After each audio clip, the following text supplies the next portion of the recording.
Hello, I'm Doug Burt, Arizona Game and Fish Department Hunting and Shooting Sports Manager. And this evening on Arizona Wildlife Views, we'll be doing some things the cowboy way. Beginning with one of the fastest growing equestrian sports in the nation, cowboy mounted shooting. Plus a couple of delicious basic Dutch oven recipes and tips for you to enjoy after the hunt or the trail ride. And later, we'll introduce you to a Prescott woman creating exquisite art on the barrel of a gun. And we'll take you somewhere in the Chiricahua National Monument, a hideout for many a roaming cowboy back then and now. All this and more coming up on Arizona Wildlife Views.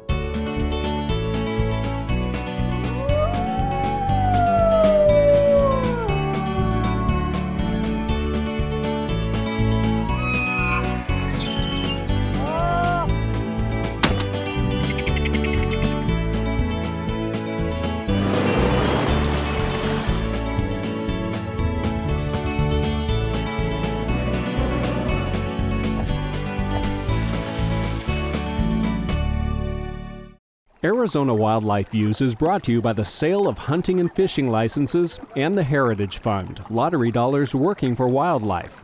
Some projects made possible by the Sport Fish and Wildlife Restoration Fund. You know, one of my favorite things about cowboy mounted shooting are the amazing horses. It's also a great way to see the riding and shooting skills of both the male and female competitors. As you'll see, it takes some serious skill.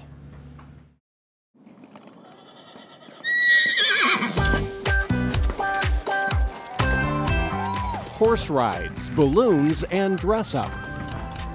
This is no child's birthday party, it's a big kids competition. I am Kimberly Larson, and we are doing cowboy mounted shooting. It's one of many shooting sports featured each spring at the Arizona Game and Fish Department's Outdoor Expo. Kim Larson is competing, and she agreed to take us along for the ride. Well, we have over 60 different courses. There's 10 balloons. You have 2 revolvers, single action. We put blanks in there, so hot powder, and we have to pop all 10 of those balloon targets at speed. If you miss a balloon target, they take 5 seconds off. We have what they call gates where you have to go between, so if you miss that gate, it's a 10-second penalty. If you lose a hat, if you drop a gun, there's penalties. There's 6 different levels. So level 1 is beginner. So when you first start out, you start out as a level 1, and you have to have so many wins, qualified wins, in order to move up. I am a ladies 5. So I've gotten pretty far up there, but still not to that professional level, but this is a hobby, so I'm pretty proud of that. All right, so we just tuning you up today. In real life, I'm a chiropractor. Yeah, breath in for me, and out. Let it go, mount to that table, good. So see patients, human patients. We do horses as well. I do have a table that travels in the trailer with me, my little mobile office, so I do keep the riders in tune so that they can perform at their best. This is my competition here. Yeah, isn't that crazy? She makes sure I'm in good shape. It's the best to compete with. Rider number 17, Tia Baldacci coming in, followed by rider The courses can be really quick. They can be under 10 seconds, and some can be into the 20-second range with your fastest riders. It's an adrenaline rush. It's a challenge. You're partnered with a horse, so it's your relationship with them and how you navigate them through the course. There's obviously a trust issue. You have to trust them.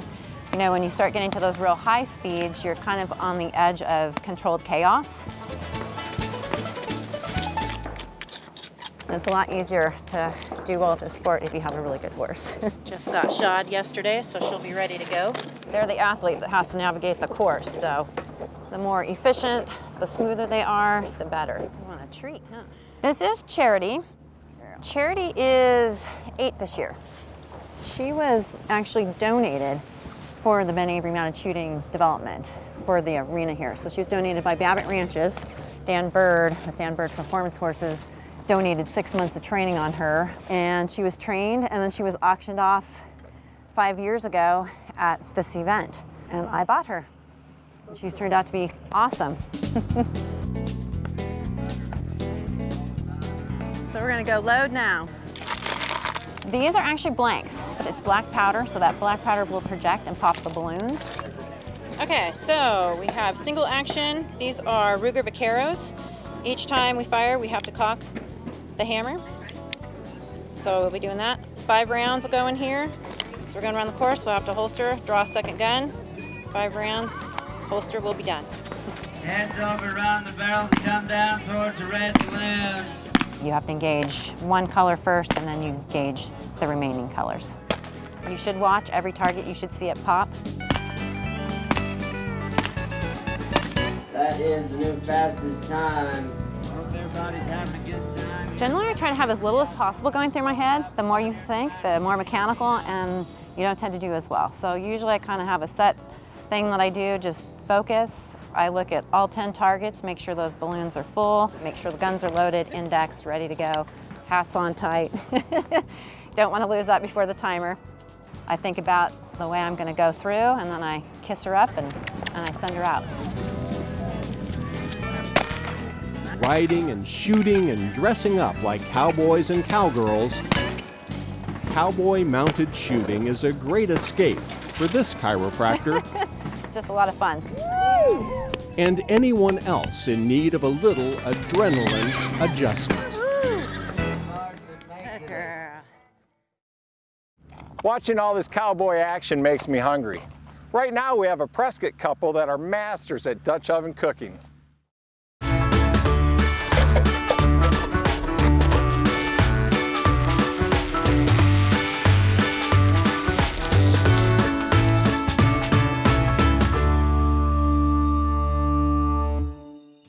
Hi, I'm Joe Jones. This is my wife Vicki, and we're here today in Prescott to make a couple Dutch oven recipes for you. In case you didn't bring any game back to camp, we'll show you some alternatives.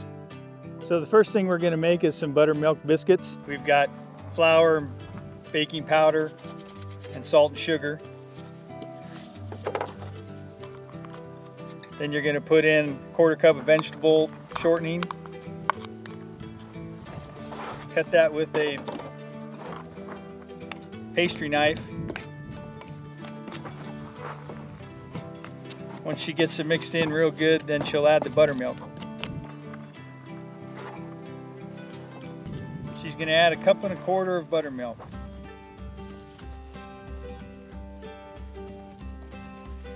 Stir it until you blend in the buttermilk. You want to put in enough flour so you get a consistent dough and it's not running. And then we'll put it out on the board and shape it and knead it a little bit. Once she gets it kneaded together, then you'll flatten it out until it's about a 1/2 inch thick. And then cut the size of biscuits that you want. Smaller biscuits go better with Dutch ovens because they cook a little quicker than bigger ones. Got my pan.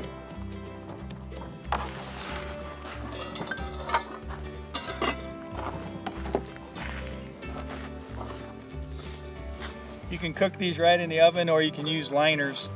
A lot of times for bread, it's good to use liners. It gives it a little bit better protection.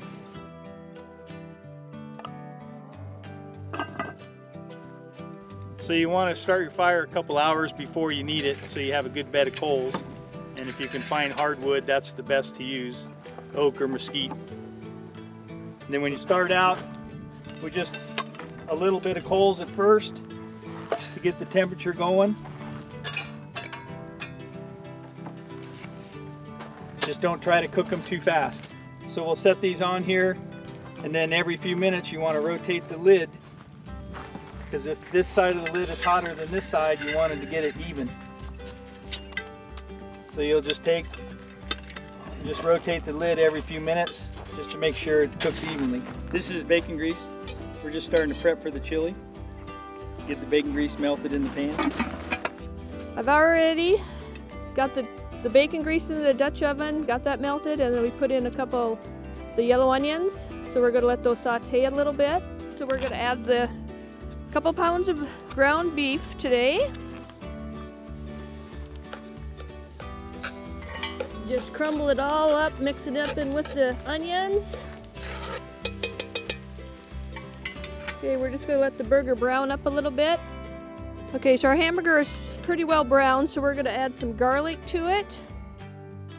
I put in about a tablespoon and a half. So we have our 2 4-ounce cans of diced green chilies. We have a can of pinto beans.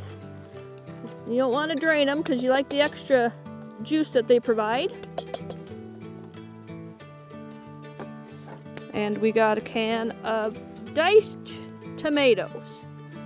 Give those all a stir.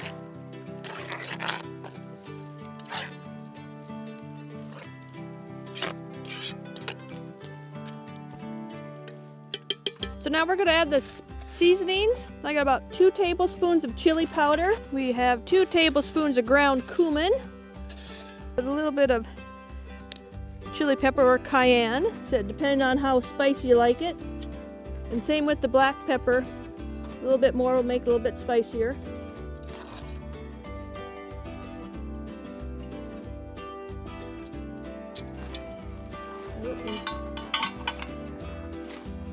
Gotta have a little oregano in there.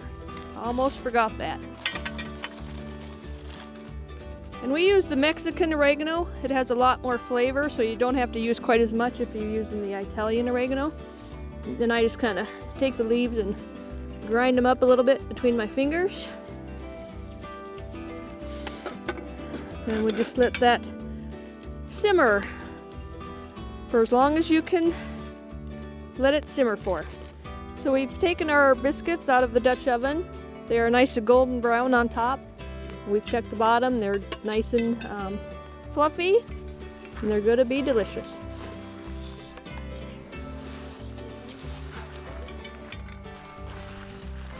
And how are the biscuits? Very good. Really good. Oh, great.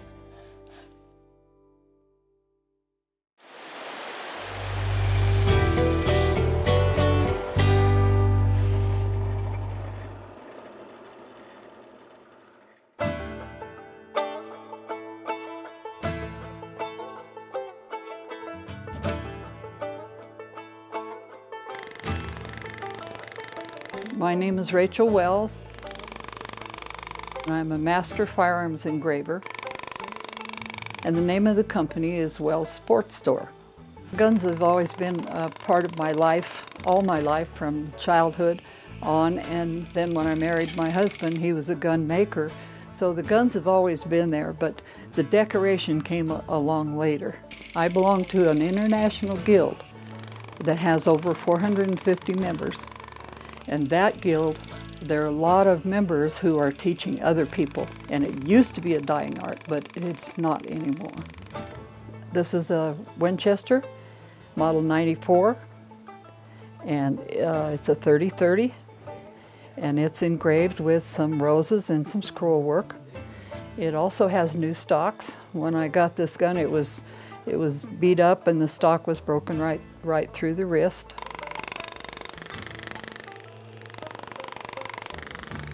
I had delved in lots of art subjects like painting and making things with wood and making things with leather.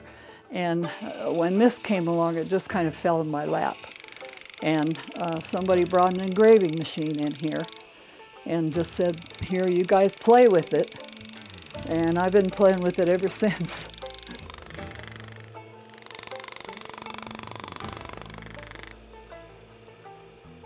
This is a Winchester Model 12 gauge shotgun, and it's done with gold inlaid ducks. And this is a typical American type scroll. These are the duck inlays, and these were put in after the scroll work was done.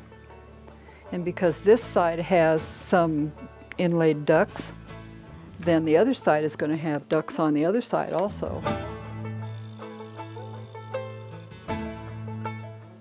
I would say that I have a particular thing that I do to my scroll work after it's all finished that a lot of the engravers don't understand.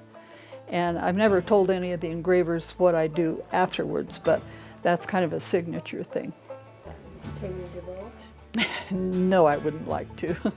All my work is signed. And I think it's necessary for an artist to sign their work, whether it's a painting or whether it's an engraved gun or whatever it is, a sculpture, it should be signed. And I think that 100 years from now, when someone else sees that particular piece, they can look at it and say, Rachel Wells engraved this 100 years ago. And hopefully it'll be worth a lot of money then. It's a passion with me. It's just what I do. I want them to be really, really happy. When they come to pick it up, they look at it and they look at it, and I've had people come and pick up their job and turn it over and over, and I look at them and they have tears running down their face. And I think, I scored. And I think that's the main thing, is making that customer really, really happy.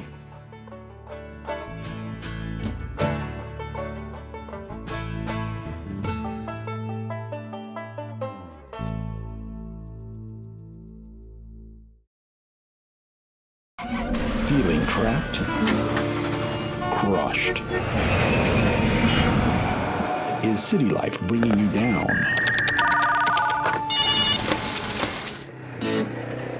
Sometimes you just have to get out.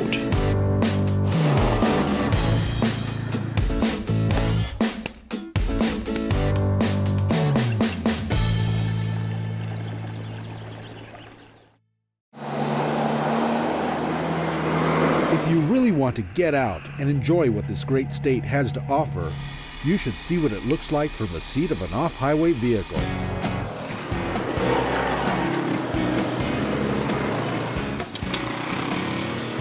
How do you get started? There are several ways.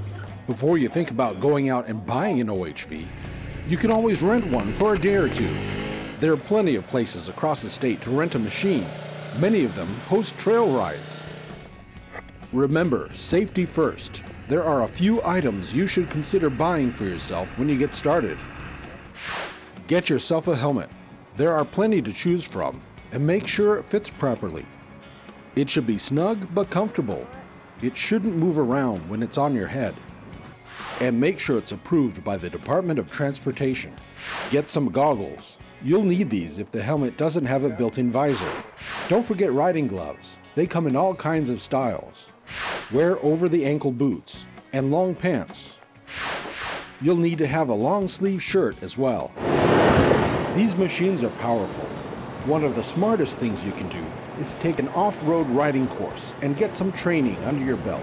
These courses are fun and educational. They'll give you the foundation you'll need to have a great time on the trails. Arizona has dozens of places you can go riding. You can find maps and directions online on several websites. Remember, stay on the trails. Now, one of the best ways to explore new trails is to join a riding club. Riding clubs go out on trail rides throughout the year. It's a great way to meet new people and explore new passages and find hidden treasures with a group of friends.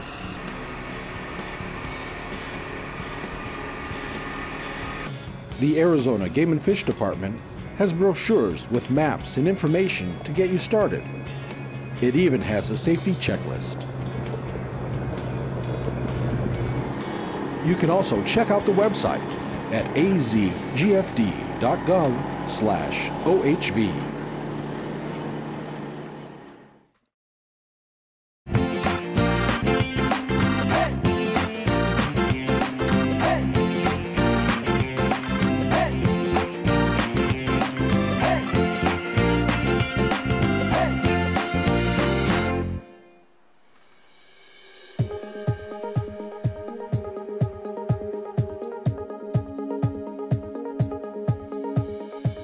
I am Ranger Ann Houston. We are in beautiful Chiricahua National Monument in southeast Arizona.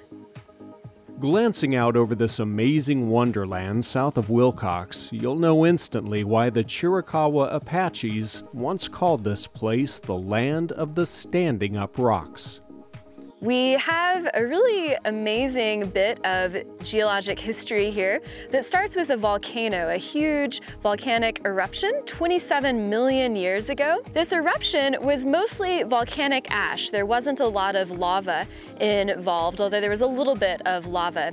And when this eruption occurred, it was much larger than modern-day Mount St. Helens eruption. In fact, scientists believe it was 1,000 times greater than the Mount St. Helens eruption in 1980. So when all that ash settled back down, it wasn't just ash, but it was fragments of rock, it was a little bit of pumice, it was a little bit of everything, and that ash fell back down to the earth and compressed and formed what's called rhyolite tuff. The volcanic activity and the masters of erosion, ice, wind, and water, came to form the odd spires, hoodoos, and precariously balanced rock formations that you see today. We are still eroding away, mostly by water, but also by lichen. The lichen can help protect the edges of the rocks, but the lichen will produce a little bit of acid, which then eats away at the rocks. So while it saves the rocks in one sense, it also contributes to that weathering in another sense. The Chiricahuas also have the unique distinction of being classified as a sky island. Our forests are really unique because the Chiricahua Mountain Range is an area where 4 different ecosystems come together. We have the Sonoran Desert and the Chihuahuan Desert intersecting with the Sierra Madres coming up from Mexico and the Rocky Mountains coming down from the United States. The land, plants, and wildlife are significantly different than the Chihuahuan Desert below, making it one of the most biologically diverse areas in North America. We have a wide variety of plant and animal life. So down in the lowlands, in the valleys, we've got quite a few wild turkeys that you might see. We have the Arizona white-tailed deer, which is a smaller subspecies of white-tailed deer. We also have coatis or coatimundi, and the coatis are found at every elevation in the National Monument. Legend has it that the great Geronimo himself was all over the Chiricahuas in southern Arizona. There's just so much to explore there. So get out, play a little bit of cowboy, and enjoy those Arizona wildlife views. We'll see you next time.